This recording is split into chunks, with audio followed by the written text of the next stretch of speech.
بسم الله الرحمن الرحيم.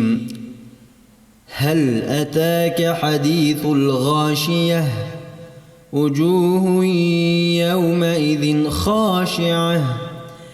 عاملة ناصبة تصلى نارا حامية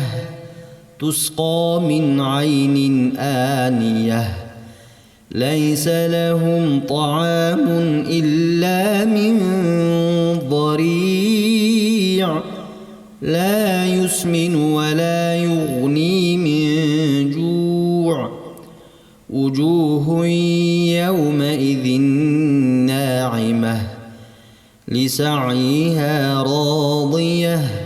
في جنة عالية لا تسمع فيها لاغية فيها عين جارية فيها سرر مرفوعة وأكواب موضوعة ونمارق مصفوفة وزرابي مبثوثة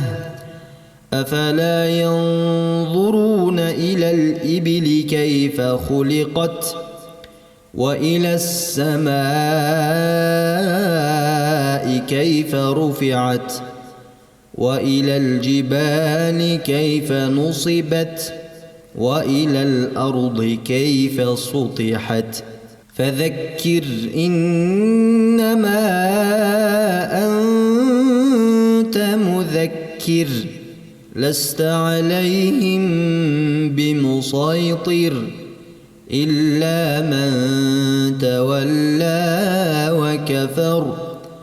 فيعذبه الله العذاب الأكبر